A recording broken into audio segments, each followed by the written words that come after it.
It's at Amherst Chemical Engineering, Polymer Science 757, Polymer Rheology, H.H. Winter, Lecture 19A.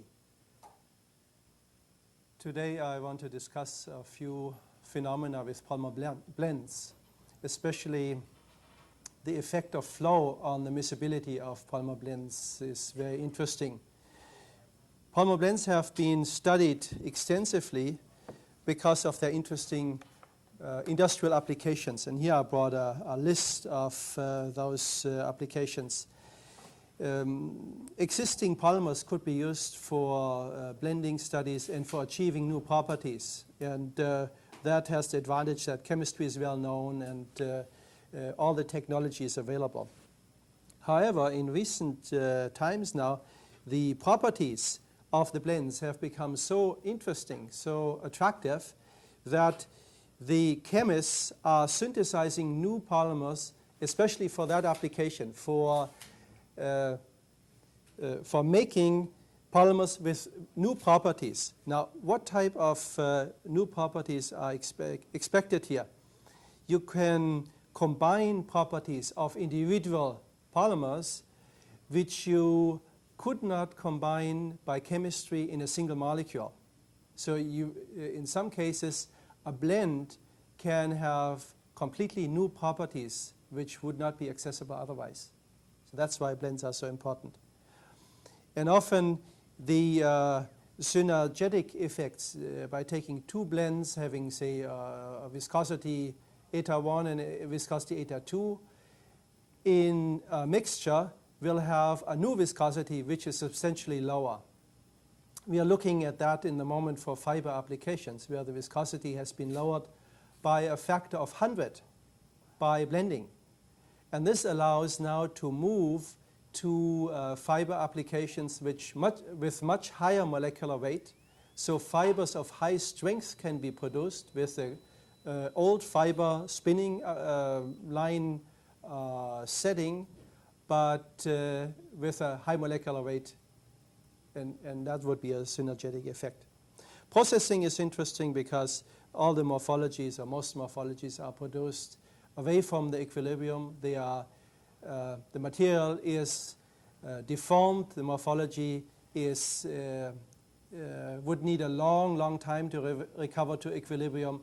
And that time is not available in a processing operation. So one produces out of equilibrium structures which have interesting properties, ultimate properties in some cases. Now, in the development of new blend materials, we would like to avoid trial and error methods. And this way, we would like to have a better understanding of polymer blend materials. Today, I will not talk about the phase behavior of polymer blends, but I will assume that we know the phase diagram of a given polymer blend, and we will study the effect of flow on the morphology. A typical morphology of a phase-separated blend is shown here. It's a polystyrene, 40% polystyrene, 60% polyvinyl methyl ether, and it has been annealed much above its coexistence temperature at 120 degrees C for 100 minutes, and then it has been quenched, and the structure has been analyzed in an electron microscope. You typically see the fluctuations. White is the PVME, which is degrading in the X-ray, in the electron beam, and the polystyrene is the black region, which is basically cross-linking when subjecting the material to the radiation in the electron microscope. Now, taking a sample like this here and drawing a line through there, you would observe composition fluctuations. The composition in a binary blend of polymer A and B would be given by the volume fraction of A. The volume fraction of B would be 1 minus phi.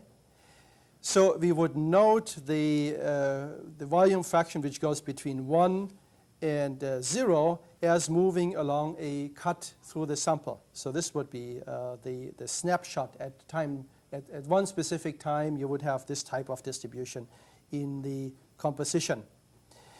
These fluctuations indicate that you have a two-phase material. If there are no fluctuations, then you're talking about single phases, and the conventional homopolymer approach can be used for describing things. The fluctuations can be periodic or aperiodic, or they can be depend on direction. If you apply a field, you might most likely have composition fluctuations, which are direction dependent. You will see an example like that later on. The distribution fluctuations can be broken down in some modes with certain amplitude and wavelengths, and each mode would have a specific relaxation time. The behavior near the critical point, near the coexistence temperature, is specified by the following. Below the coexistence temperature, the fluctuations would come and go, but they're always decaying. In the approach to the coexistence temperature, when you really get very close to the phase separation temperature, those fluctuations are getting bigger and bigger. They're getting magnified, and so the amplitude is increasing. And beyond this coexistence temperature Tc, here you would have an unstable region where the fluctuations grow beyond bound, and that's the phase separation phenomenon. Really, that instability which you are getting beyond the coexistence temperature. How could you detect these types of fluctuations? The fluctuations affect most physical properties, and you can utilize that by doing a whole range of physical measurements. You could, for instance, just look at the cloud point. If the refractive index of the two components is different, then the sample becomes turbid as soon as the fluctuations exceed the wavelength of light. So the cloud point would be a good way of detecting phase separation. Light scattering will give you lots of information, and you can do this in a two-phase. This is where you can do that in a 2D detection. More informative on a small length scale is really small angle neutron scattering. And this would give you structures on a 10 to 100 angstrom level, which is really a characteristic length scale for the superstructure in polymer blends. The 2D structure factor, which you would measure in your CERN's experiment, can be analyzed only if you have a model. You have to propose a model for the structure, and then you can recalculate things. And that's the limitation of that approach. But if you have a good model for the structure factor, you get lots of insight in the polymer blends. I will show you some fluorescence data. We'll go into details. Especially the onset of phase separation can be monitored very nicely with fluorescence. And then rheology is also affected by the phase separation, but mostly the longest modes. That's what you saw last time in the rheological study. In NIST in Washington, near Washington, they measure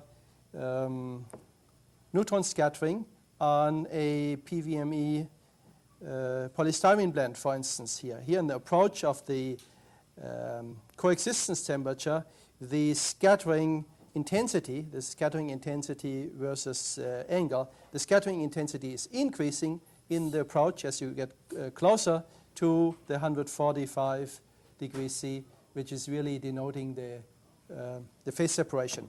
These are data by Nakatani in the group of Charles Hahn. I will come back to those data in a moment when we talk about the effect of flow on phase separation. In flow, this pattern will be direction dependent. So the main topic today is the effect of shear and the effect of extension on the phase behavior.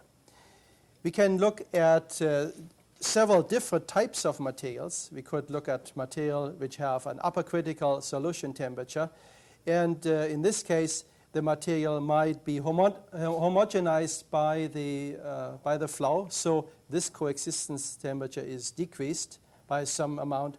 Or if we demix the material in flow, this coexistence temperature might be raised by the flow.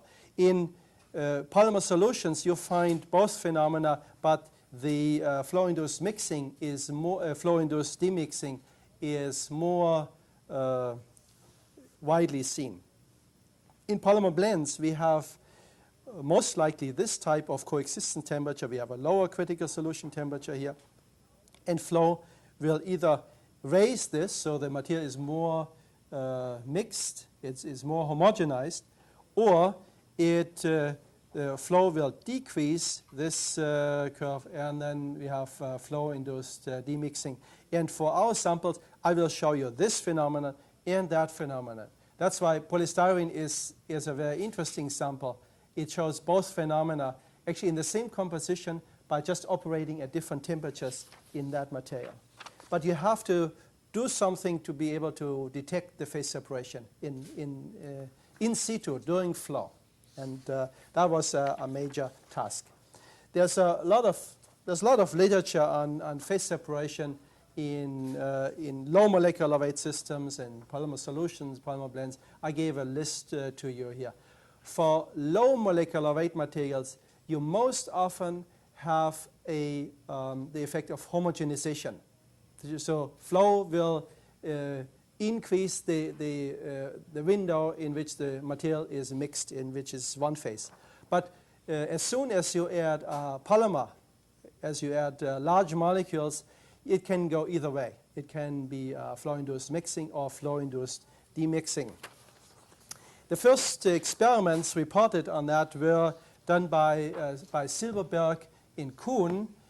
At that time, it was published in '52. At that time, Kuhn came back from a trip from England where he saw a woman doing experiments on polymer solutions. And this woman found that shear changes the phase behavior. But Kuhn didn't trust the female researcher somewhere, so he thought it should be done by a man. So he gave it to Silverberg who was his student in Switzerland. But Silverberg found exactly the same. So it was probably the first female triumph then on the subject area. But I don't know who that researcher was in England, and the first publication really was the one by Silverberg and Kuhn then in Nature in '52.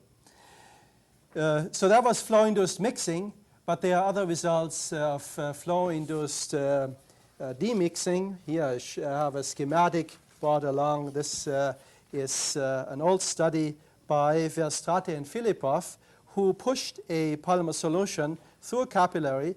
Inside the capillary, the shear rate is much higher. The system becomes opaque, becomes phase separated. And then when leaving the capillary, the flow slows down, but the system needs a while to come back to the single phase. So the sample is opaque for quite a while. The cloud point has been used to detect the phase separation in that system. So flow-induced phase separation.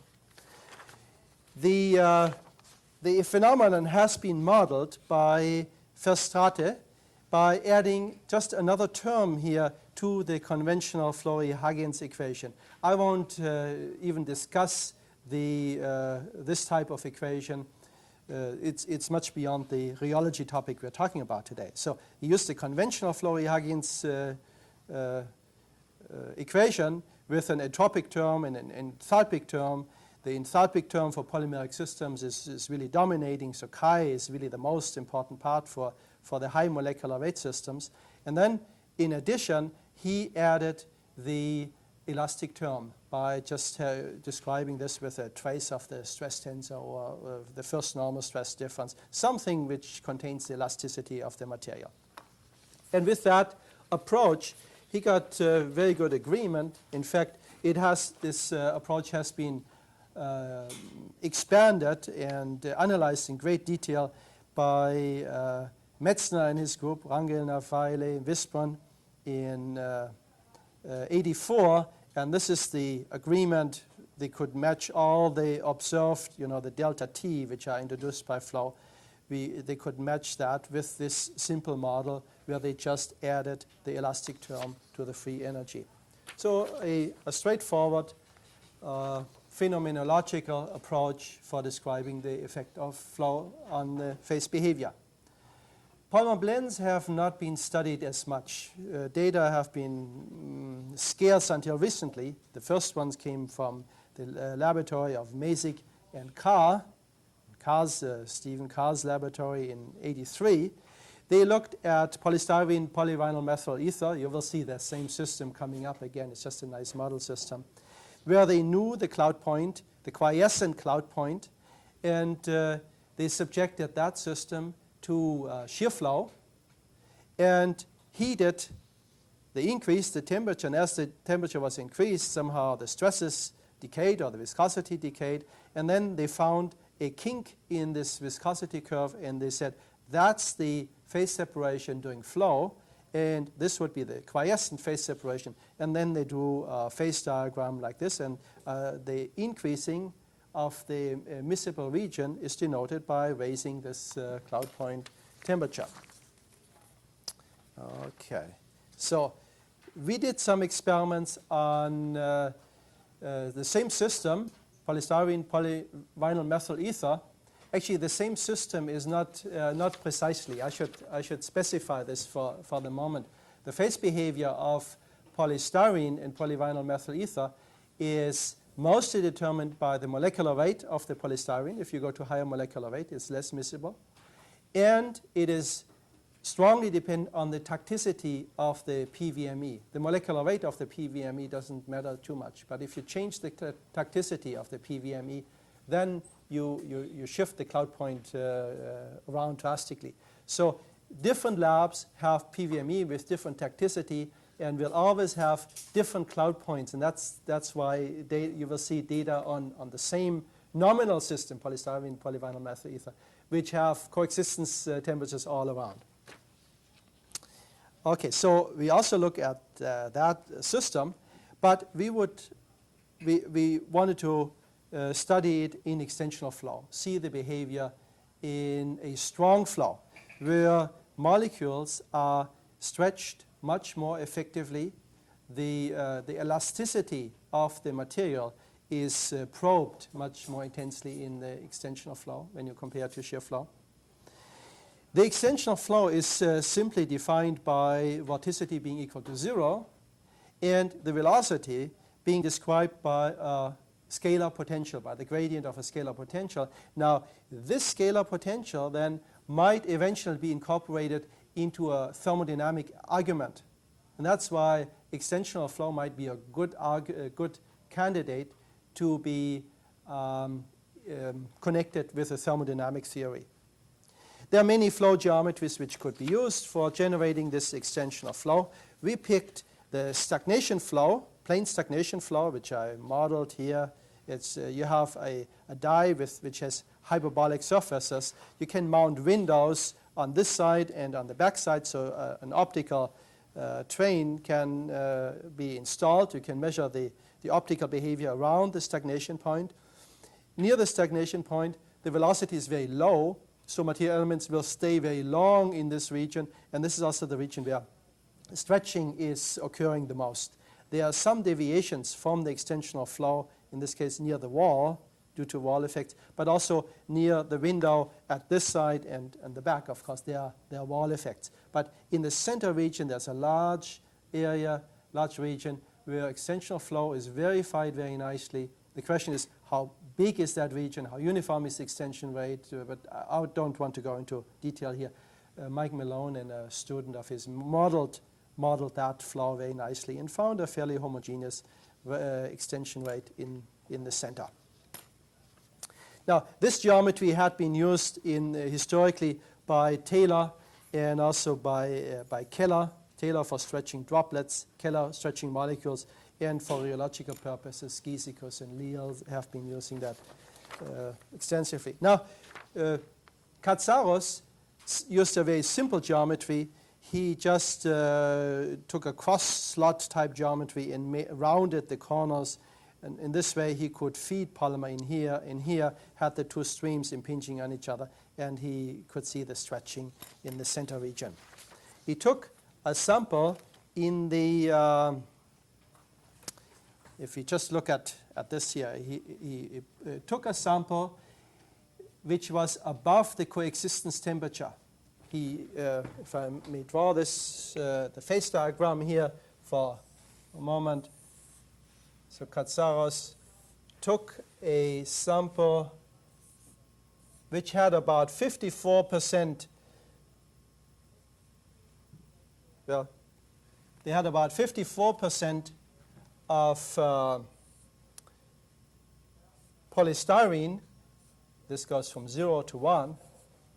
And then he moved about 3 Kelvin into the phase-separated region, in the region where the sample was phase-separated. That's why the sample initially is cloudy when he starts the flow.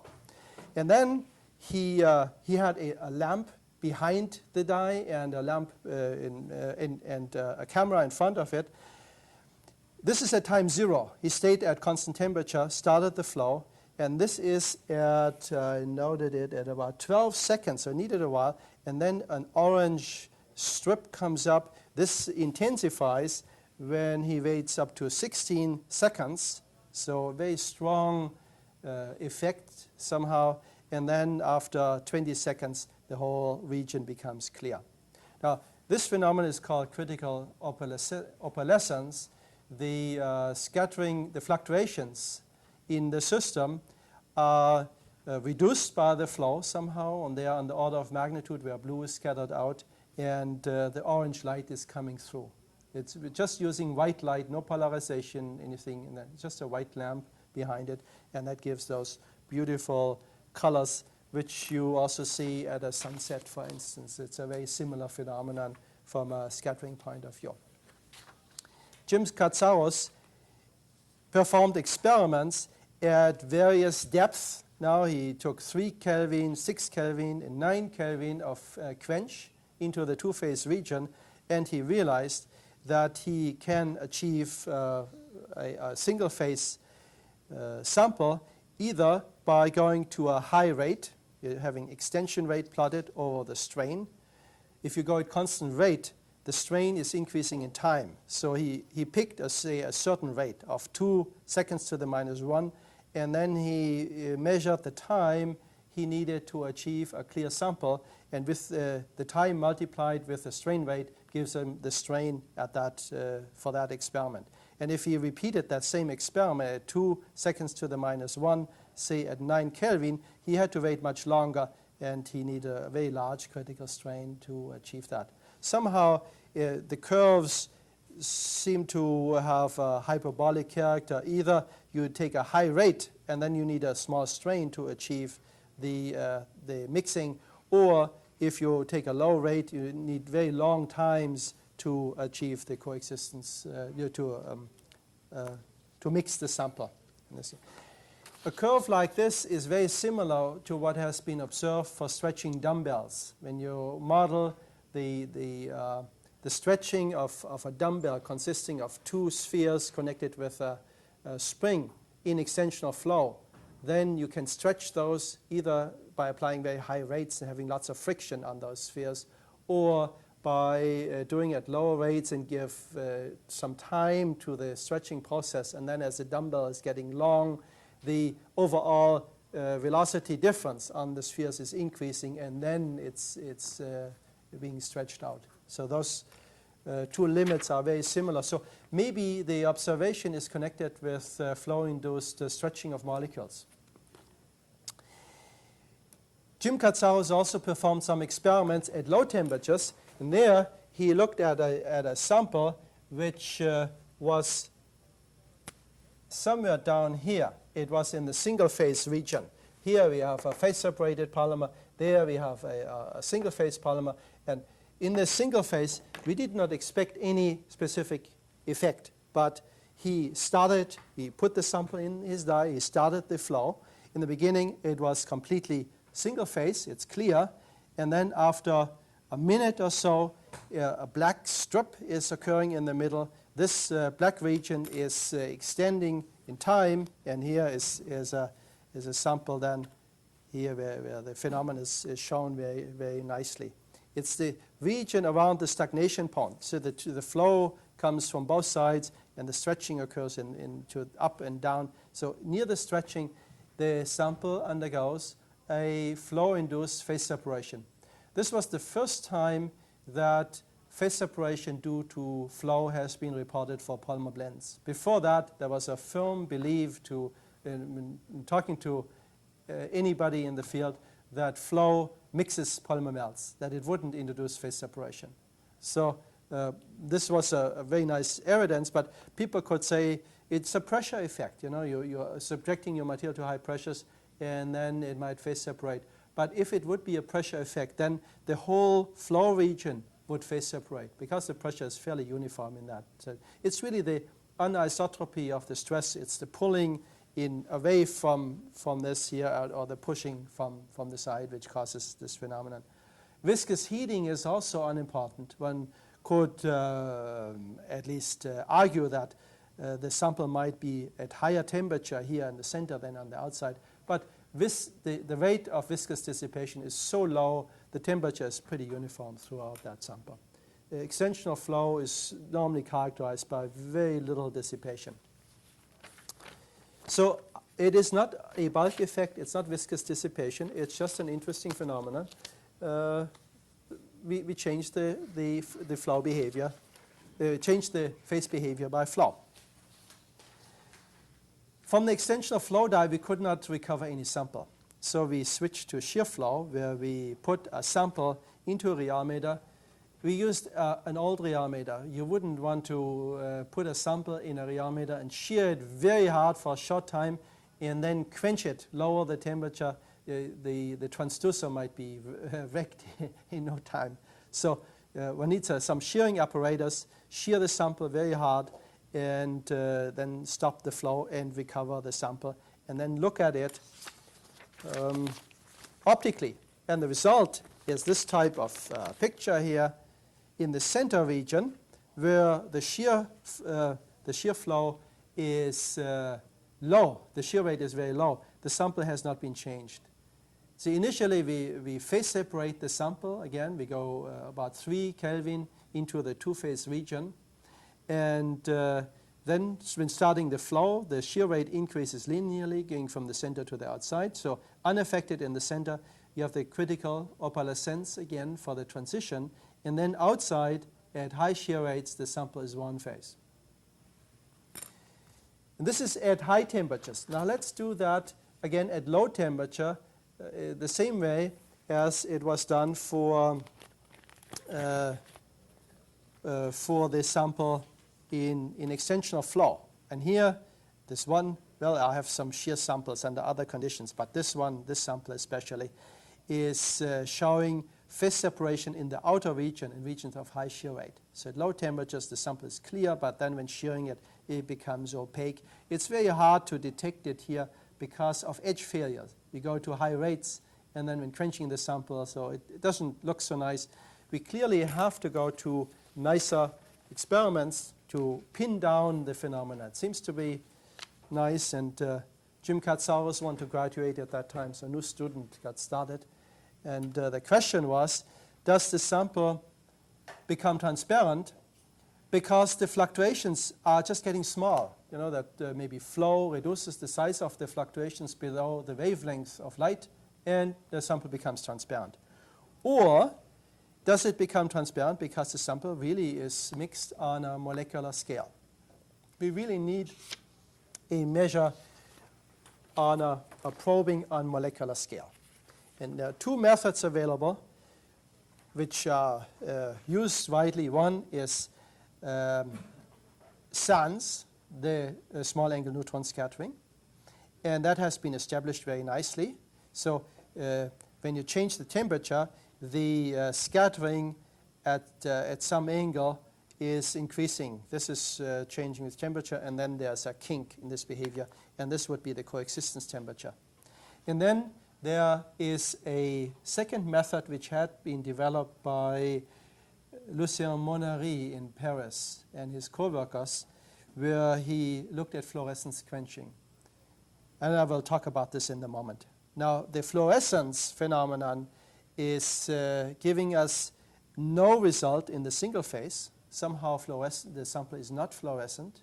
The fluorescence is quenched. And as soon as it phase separates, the sample becomes fluorescence. So fluorescence intensity shoots up, and it shoots up at the same condition as the neutron scattering. And then at higher temperature, the sample becomes so strongly phase separated, becomes opaque, and the technique is lost. It cannot be used any further. So it's especially powerful in the onset of phase separation, the fluorescence technique, and that's where we'll be using it. In fact, Monnery saw our initial results on extensional flow and called and said, why don't you use our method here to look at the PVME polystyrene doing flow? And that's what we were doing, and what has been quite successful. And we had some nice data. But before showing those data, I want to show you some very recent results by Nakatani, also on polystyrene, polyvinyl methyl ether. And there, they used SANS with a scattering intensity in flow direction, parallel to the flow direction, and with a beam parallel, the beam enters in the 3 direction. So we are looking into, beam enters in 2 directions. So this is in 3 direction, and this is in 1 direction, if you remember the shear flow coordinate system. 1 direction is the shear direction, 2 direction gradient, and 3 direction is the vorticity direction, the neutral direction.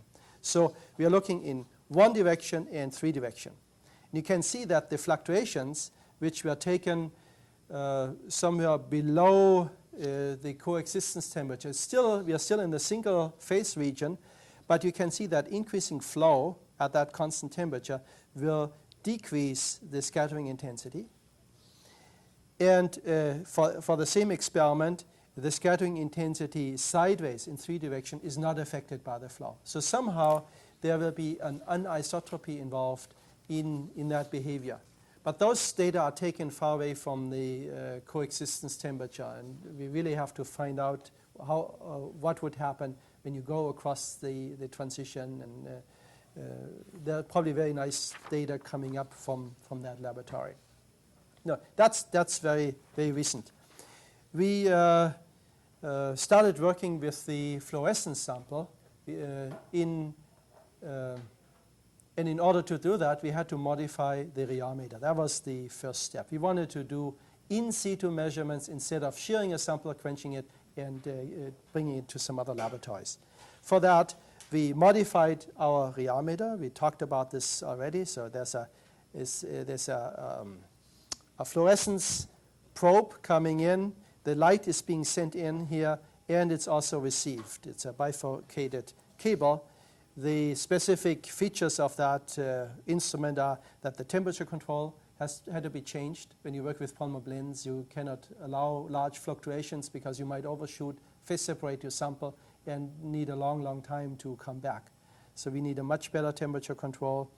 The sample had to be kept under protective gas, which we reduce if you have a good heating system, if you don't heat with the gas here. And then the in situ measurement is very nicely implemented from the top. The rotating occurs on the bottom, and the top is stationary. It also has the transducer, which is really not affected by the cable. Here comes the specific chemistry, which was suggested by Monnery and his co-workers. Into the polystyrene molecule, they mounted an anthracene which is fluorescent if it is in a diluted system and if it is in a polystyrene environment. So that's the probe which is attached to polystyrene. Now, if this polystyrene molecule is near a PVME molecule, then it interacts with the ether side group, and somehow the fluorescence disappears. Therefore, when measuring fluorescence, we know whether this molecule is near PVME or far away. If it's near, we have a molecularly mixed sample on a 10 angstrom, 10 or 10 to 30 angstrom level, very small level, we can probe some. And if this is active, then we know that the sample will be phase separated beyond that length scale. The typical intensities for the excitation, like this is where this molecule absorbs, and for the fluorescence, is shown here, that's where this molecule emits energy. We are sending light in by filtering the incoming light, the incident beam with this type. We will have an intensity distribution of this here. And we will receive the light with a filter like this. So we only receive light if the sample is fluorescence. If there's no fluorescence, the incoming and outgoing light are of completely different wavelengths, and we will not see anything. So that's the technical approach to this problem. Again, we will use, just to remind you, we will use polystyrene in polyvinyl methyl ether, close to 250,000 molecular weight and 85,000 molecular weight, and the data were taken by Suresh Mani, Mike Malone, and myself. The first test is now the measuring of the coexistence temperature. We take the sample and heat it up so that it phase separates like this. If we do it very slowly, we have one phase separation temperature. If we do it faster, we have a higher phase separation temperature. And there seems to be a lower limit. Doesn't matter whether we go more slowly. So the first two are lumped here. And at high rate, there's also a limit. If you would go faster, you also have this the fluorescence shooting up at the same temperature. So the sample is equilibrated at, say, 80 degrees C, below the coexistence temperature, and then the temperature is gradually heated at this rate, and the fluorescence is monitored, and the shooting up, the occurrence of fluorescence is giving us the onset of phase separation.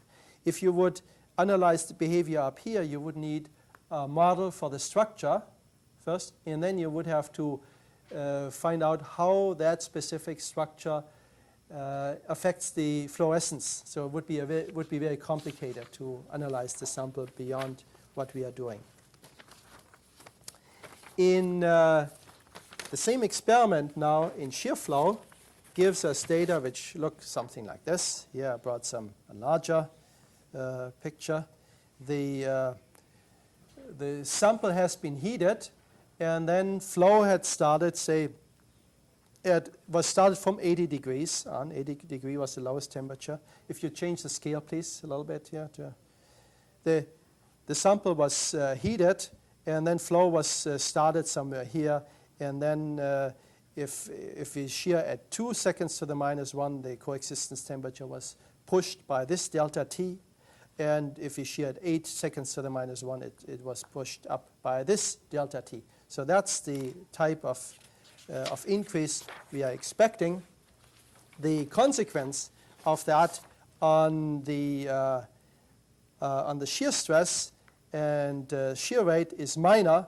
So if you would just have rheological data, this is at 8 seconds to the -1, this is at 1 second to the -1, and this is the shear stress, this first normal stress difference in this case. The phenomenon is the change of rheology is not very large in this case. See, the arrow indicates the fluorescence. That fluorescence tells us phase separation is setting in, and there's really not too much change in rheology in this case. And that's really consistent with the previous picture we had, where we said that only at very low frequencies, at very long times, the rheology is changed. If you're operating at higher rates or at higher frequencies here, you would not expect to see much in rheology. So depending on your rheological experiment, you might conclude that rheology is insensitive to the phase transition, or if you have rheology over a whole window, you will find that it's very sensitive if you probe the long scale phenomena, the divergence of the large fluctuations in the approach of the gel point. We have data like that on different compositions. Here, this is on 40-60, 40% polystyrene and 60% PVME. And again, or even more drastically here, the onset of phase separation, which we see in fluorescence quite drastically, is not giving us much change in rheology. So at that shear rate, if you just subject your sample to constant shear flow or shear rate at constant rate, you will not see much of an effect. So I don't know conclusive Mesick and Cars experiments, for instance, where they took the kink in the rheology as the phase transition. Yeah. Obviously, we are probing the sample here at a small length scale, while rheology at the rates which we are using here probes the sample at a larger scale, and therefore we won't see the phase transition as shown in this case. The same thing at 60-40%. Here you have, again, the quiescent sample, and then at 2 seconds the transition is postponed, and 8 seconds to the -1 it's postponed even further. Here's an interesting phenomenon. As soon as the flow is started, see, we are heating the sample and then starting the flow somewhere close to the coexistence temperature, and then it's keeping it. Somehow maybe the fluctuations in the sample below the coexistence temperature are already changed by the flow. That's already the indication, an indication of the fluor-induced phase separation, which we'll be looking later on. See, you could say that at this point, coming back to this picture here, you could say that somehow some phase separation is induced, a certain level of phase separation is induced by the flow, and it stays like that. And then when you go to higher temperature, phase separation is induced because you're moving deep into the phase diagram, going to very high levels. We also reverse that experiment by first phase separating a polymer blend. We go from a one-phase to a two-phase condition by just raising the temperature. So we are deep in the two-phase system, and then starting the flow. And a flow, in this case, it was 2 seconds to the -1 as a shear rate. It brings it back to the same fluorescence. So we can mix it on a molecular scale, again, by just starting the flow. And then you have phase separation coming in as soon as the flow is being stopped. The shear rate has to be large enough. Here I have a sample where we quench the sample somewhat deeper into the two-phase region, so it's more fluorescence, and then the shear flow is not sufficient to bring the sample back, bring it fully back to its single-phase region. So it's somewhat phase separated, and we don't have a structural model to analyze this data in terms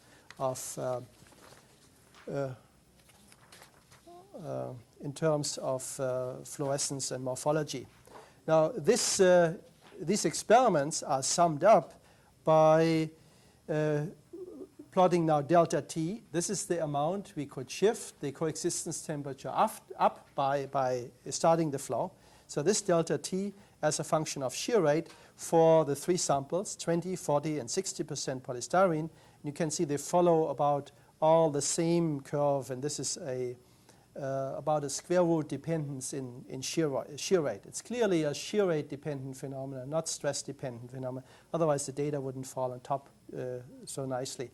But note that the shear rates go from 1 to about 10. So it's only one order of magnitude in shear rate because we are so limited in the temperatures we are using. So this is showing the behavior for where we mix the sample due to flow. Let's take a break here at this moment, and I will show you some experimental result where flow demixes the sample. And again, we will use fluorescence to detect this phenomenon.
University of Massachusetts at Amherst.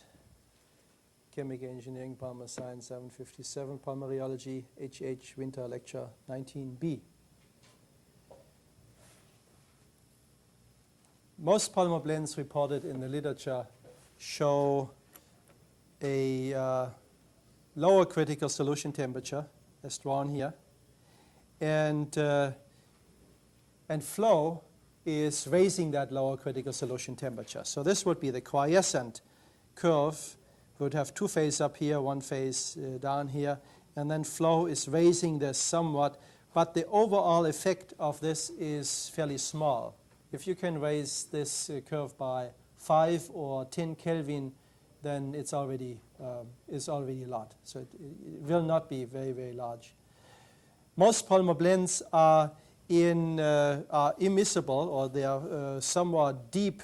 They're far away from the coexistence temperature, so there's no chance of making those blends single phase by, say, shearing them very hard in an extruder. They always will be two-phase systems. So by just looking at the square root dependence, which is somewhat leveling off in the typical parabola behavior, if you go to higher and higher shear rates, the effect will get smaller and smaller and smaller, and then you don't achieve much more. So that seems to be the common feature for most polymeric materials.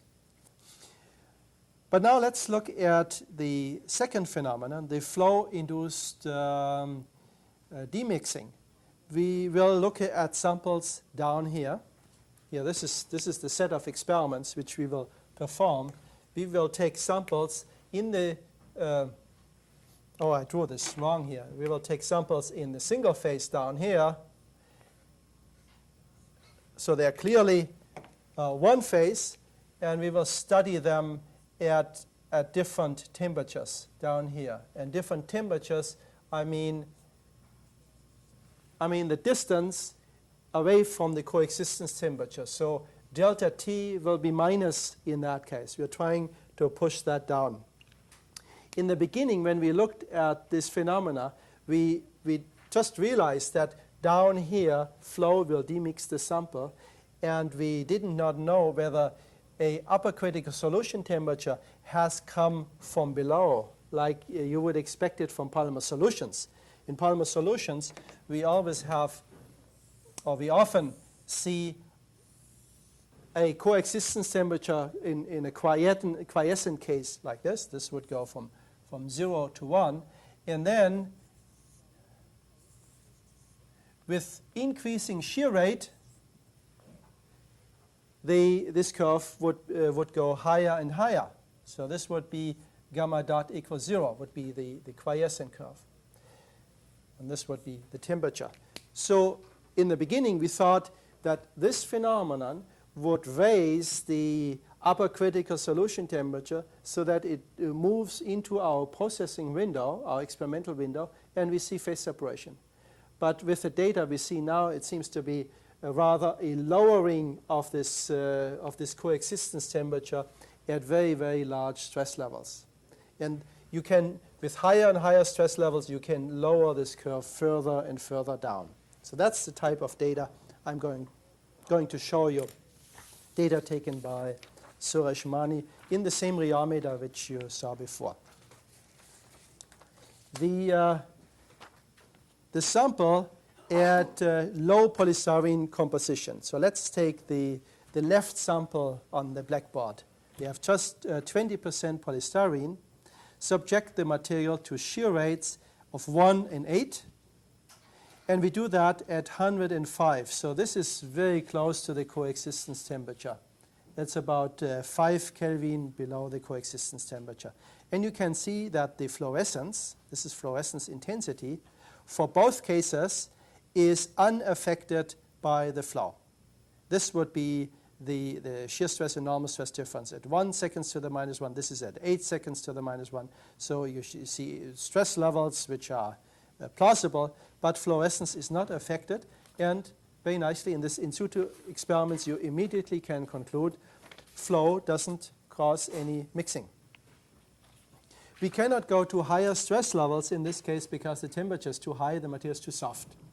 It has very low polystyrene content to increase the stress level. And that's where we somehow get this flow-induced phase separation, this flow-induced demixing. And a high stress level can be achieved by lowering the temperature and also by taking a higher polystyrene content. So let's first lower the temperature. This would be the first approach. We go to 80 degrees. This is now 30 Kelvin below the coexistence temperature. So we are talking about large temperature differences. Okay? Before we had delta T of 7. If it was large, it was 10, where we raised the coexistence temperature by for the flow-induced mixing. But now we are lowering the coexistence temperature by 30 Kelvin, and we try experiments with a shear rate of 1 and 2. Nothing is occurring. Still in search of reproducing Kratzaros experiments where in extensional flow he saw phase separation. But then when going to a shear rate of 4 seconds to the -1, the fluorescence intensity increases as soon as the flow is started, and then when the flow is stopped, it gradually decays. The decay is very, very slow, which is nice. We use that to recover the sample. We produce a phase-separated structure, quench it, put it in the electron microscope, and can analyze it. So this slow decay helps us understanding and showing a two-phase morphology to people who still don't believe that it's phase separating. See, this is an indirect measurement. Only if you believe fluorescence data, you believe that the sample is phase separating.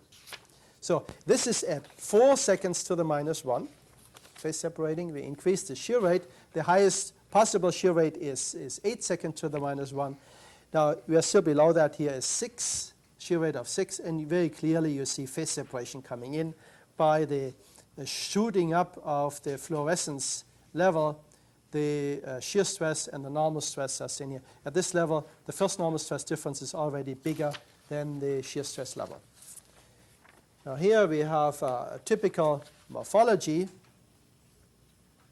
This is the morphology of the sample which was recovered after shearing the material.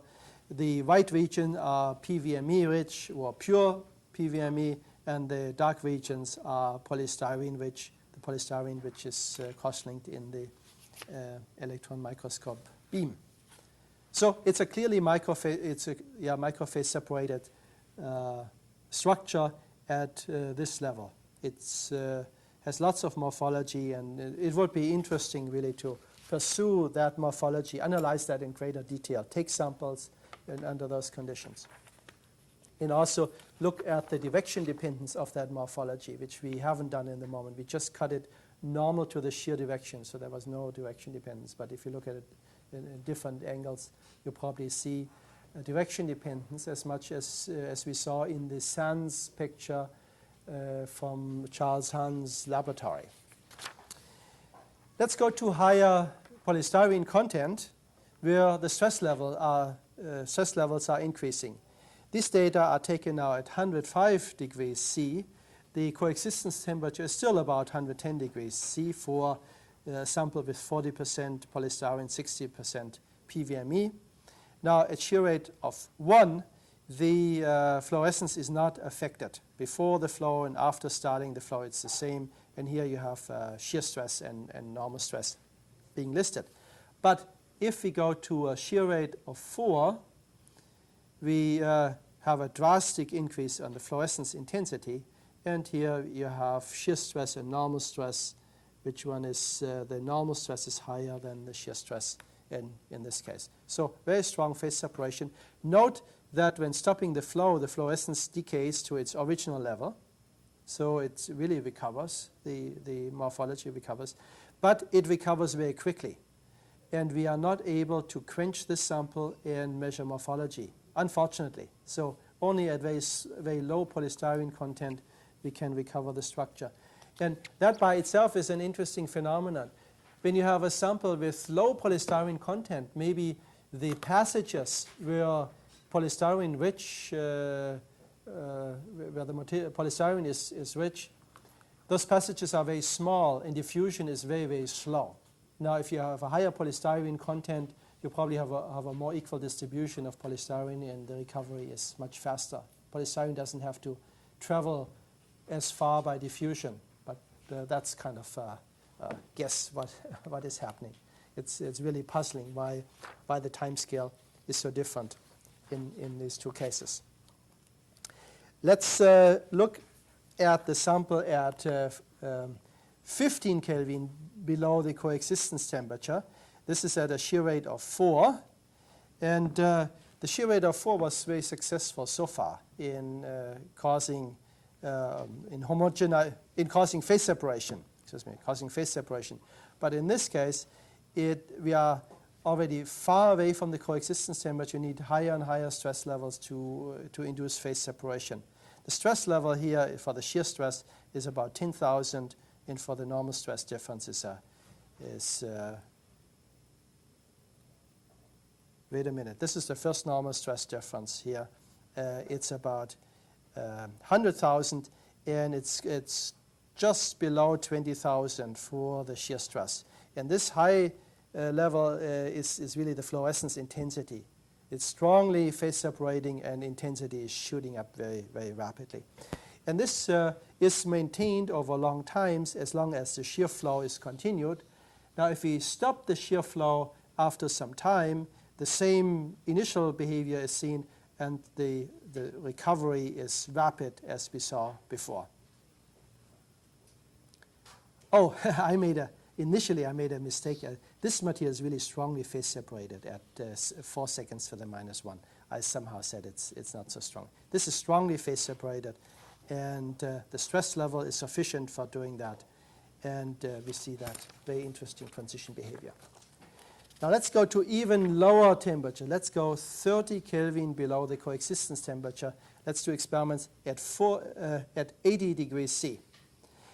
An experiment at shear rate of 1 second to the -1 has a startup of the shear stress like this and a first normal stress difference like this. First normal stress difference is already bigger than the shear stress because the sample is such a low temperature. Now look at this interesting phenomenon. The fluorescence intensity drawn here is shooting up in the beginning, so the stress level is very high. Phase separation is induced. But then after a while, the fluorescence intensity goes back to its original level. And this is due to the lowering of the stress level. Initially, we have high stress in the material, but then due to shear thinning, the stress level decays, normal stress level decays here. And then the stress level is somehow below a critical threshold, and the material becomes one phase again. So only for a short time you had high stresses and you had phase separation. If you perform the same experiment now at a higher shear rate, where you also have shear thinning in the beginning, but then the stress level stays high during the entire experiment, then the fluorescence intensity stays high and the system is phase separated. As long as the flow goes on, the morphology returns to the single phase as soon as the flow is being stopped. Interesting are those humps here in the beginning and also the scales. Let's talk about this first hump. That occurs on the time scale of a typical startup experiment of a homopolymer, like a polyethylene melt, for instance. You have a stress overshoot, and after that stress overshoot, shear thinning sets in, and the stress level is fairly low. That's typical for those materials. But then there is a second hump coming in, and that's probably due to the initial structure development. You can see that the fluorescence needs about that same time scale, which is needed for the second hump coming in. So that might be attributed to the large-scale morphology which we introduce when shearing the sample. Is that possible to your system? Your system have like a little bit of elasticity? The question is whether this is due to the system, to the polymeric system, and due to the elasticity of the blend. Of the system, say if you're putting the rheometer, right? If you have the wall have some elasticity. The elasticity of the rheometer. Yeah, the wall. It's not an artifact coming in from the rheometer. That's certainly no. That's for sure material behavior, and we see that in two-phase systems quite often, this double hump coming in due to some probably a molecular effect and a structural effect, superstructure effect. It seems to be quite generic.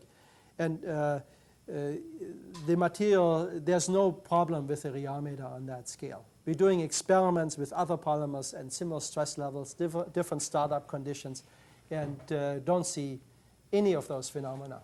So I think it's really the first part is the elasticity of the polymer, and the second part is the flow-induced phase separation, somehow the superstructure coming in from the flow.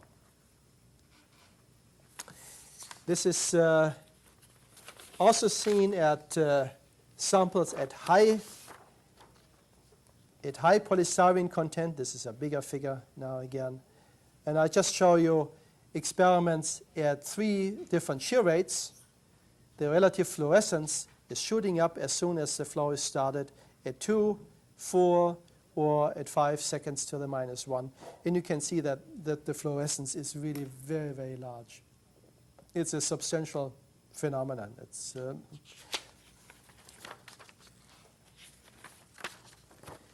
Now, all these data can be plotted in a single figure.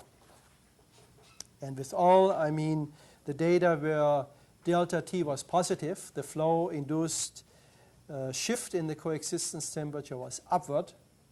And this occurred at low stress levels. For the samples here, this is the 20% polystyrene in the given rate of shear rates. Now, in that rate of shear rates, the sample was very soft, so the stress level was very low. In the next higher concentration of polystyrene, 40% polystyrene, the stress levels were higher. Again, we are limited with the shear rate. And then for the 60%, you even have higher stress levels. So we're plotting everything versus stress. And you can see that those 3 curves are not falling on a single line, or they don't seem to have a single structure when you plot them versus the shear stress. We reduced them before when plotting them against the shear rate. It seems to be a shear rate-induced phenomenon. This is the 0 line. So at low stress levels, the coexistence temperature is pushed upward. And then at high stress levels, seen on the right side, the sample with 20% polystyrene and 40% polystyrene and 60% polystyrene has a negative delta T. And this delta T could be up to 40 Kelvin. So it's a huge effect, which you could utilize probably in producing specific morphologies due to flow. So that's a much bigger effect than the initial phenomenon of flow-induced mixing. Now, these decays are very scattered here. The set of data are very scattered. Actually, I should have a white paper underneath. Yeah, this is very scattered, but still there seems to be a correlation with a stress level. You could say that at a stress of about 20,000 Pascal, the increase of delta T, here delta T is increasing due to the flow, that this increase is just counteracted by the flow. And if you go to higher stress level, the coexistence curve is decreasing. So the picture we are looking at now is the following, that at low stress levels, we would increase the coexistence temperature. This is when we expose the sample to low rates of deformation. And at high stress levels, at high rates of deformation, this would be pushed down, would be somehow a different phenomenon. The great puzzle now is what is occurring to those materials? What's the molecular origin for those phenomena? Here, the stretching of the molecular chains due to shearing might change the interaction.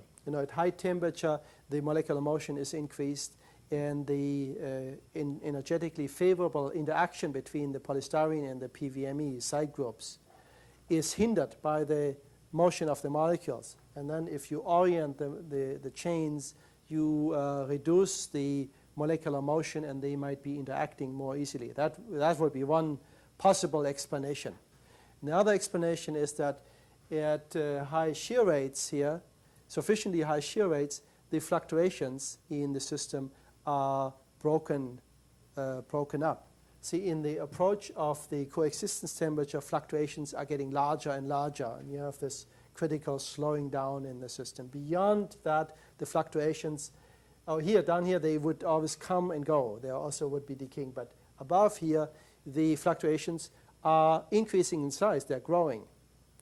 And one of the models now is the following. If the shear rate is faster, is higher than the growth rate of those fluctuations, then you're shearing out those fluctuations and you prevent their growth by just shearing the sample.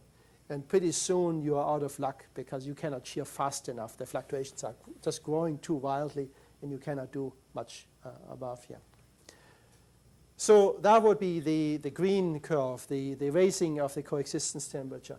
But what could be the reason for lowering the coexistence temperature? My suspicion is that we introduce a molecular orientation selectively. The polystyrene molecule is much stiffer than the PVME molecule. And when the stress level in the sample is high enough, then the molecular orientation of the polystyrene is much, much larger than the molecular orientation of the PVME. In fact, PVME is probably coiled. It has such a low TG at that temperature. It's probably it shows very little orientation. So you have stretched polystyrene molecules mixed with coiled PVME molecules, and that would give rise to phase separation just due to a geometry phenomenon. Okay, so we really should measure the molecular orientation in experiments like that. And that's one continuation. That's one thing we are planning to do. We could measure the molecular orientation by birefringence. That would be the total molecular orientation in the system. Or we could use fluorescence and measure the orientation of the styrene molecules in our blend. Now, there are only very few styrene molecules in the system. There are about between 1 or 2% of the polystyrene molecules have this tracer on that. But still, if the styrene molecules get oriented, the tracer has a preferred direction, and we can probe that by using fluorescence light, which is polarized. So we have to add polarization to the system. Coming back to the approach of Verstraete, if I can find that here back in my papers. Verstraete just said that you should look at the elastic effect. You would add a term here in the back, would look at the trace of the normal stress, and we would do that in shear flow. Now, if you look at the trace of those normal stresses, you really want to know the first normal stress difference. The spinodal decomposition is predicted from that equation if the second derivative of that curve is finite. So we would look at curvature of that term when we plot this term versus composition. Then there should be some curvature. And this is why people are interested in finding the first normal stress difference in systems as a function of composition. Sorajmani measured that for his systems with different composition. He took a whole range of compositions here. And he trimmed his experiments so that he measured the first normal stress difference at 10 kilopascal, 20 kilopascal, and 30 kilopascal. This was his constant shear stress level. Note, a constant shear stress doesn't mean that the first normal stress difference is also constant. We very often say loosely, or we measure this under constant stress condition. And what we really mean is we have a constant shear stress condition, and the normal stress is a free parameter which will adjust according to material properties and operating conditions. So the normal stress, first normal stress difference doesn't have to be constant. And you see an example of that here. If you take higher stress levels, you see that the first normal stress difference goes through a tremendous interesting curvature, interesting evolution. Some of those data are taken in the material at single phase, and some of these data are taken in the material at two phase. It's very hard to draw any conclusions from that type of pictures. Rheology is safe as long as we have a single phase material, and then everything is okay. And if I recall correctly, then the only single phase data are these one. This is single phase, and these are single phase data. And those data are taken in a two phase region. So I would be careful in analyzing our data in terms of N1, and I don't know how to evaluate really this additional term in the constitutive equation to fit our data. And that's why we didn't even attempt to do this fitting. So in conclusion, we have two phenomena seen in our systems in the polystyrene polyvinyl methyl ether. We perform measurements in the weakly phase-separated system or close to the coexistence temperature, and there it might be mixed. Extension is more effective than shear in this case, and the mixing effect can be reduced into a single format where the delta T, the increase, goes with gamma dot to about a half. It's, well, we say 0.6, but if you have data over 1 decade, it's hard to come to a conclusive answer.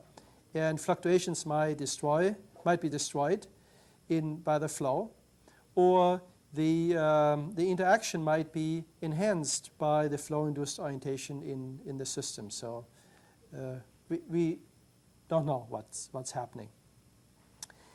The flow introduces a two-phase structure. Flow causes phase separation as much as 30 K or even more below the lower critical solution temperature.